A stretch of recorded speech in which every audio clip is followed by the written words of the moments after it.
may look like a zoo, but this 6-acre compound in the outskirts of Bengaluru treats and houses more than 250 rescued urban wild animals.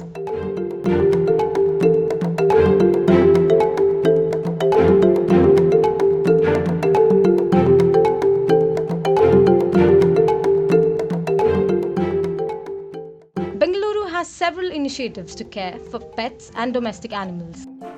But this shelter, run by People for Animals at Kengeri, takes in snakes, turtles, black kites, macaques, slender lorises and fruit-eating bats. These animals, either injured or sick, were rescued by the team from different parts of the city and are treated here. We get a lot of snakes, especially in snakes we get a lot of injured ones, especially with spinal injuries. So this usually happens because of people digging up the area for construction or excavation work.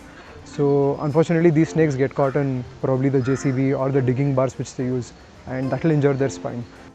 The organization has successfully fixed severe spinal cord injuries of snakes by using laser physiotherapy. The shelter also gets turtles with broken shells and they are treated using titanium plates.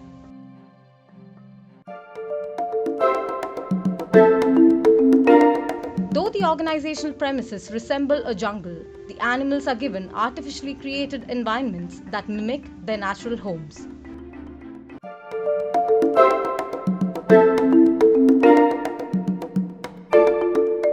We've crossed 25,000 wildlife rescues and treatment in the hospital, which means 25,000 people have stood for maybe 3 hours to 4 hours looking after that animal, firstly calling us, informing us, then they have to wait and ensure that the animal is still there by the time the rescue reaches them. This is a lifetime care enclosure of the primates, of the macaques, the monkeys. So we get many calls of monkeys having electrocuted. So we get calls almost when they come to us, all the forelimbs are actually burnt and necrosed and dangling.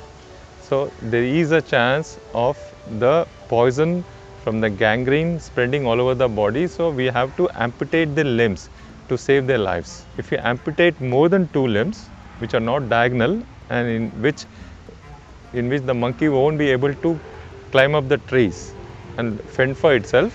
If it is more than 2 limbs, then we keep the macaque, the monkey here itself, because it can't look after itself in the wild. PFA receives over 20 calls a day requesting them to rescue animals, and their aim is to nurse the animals back to health and release them back into their original habitat.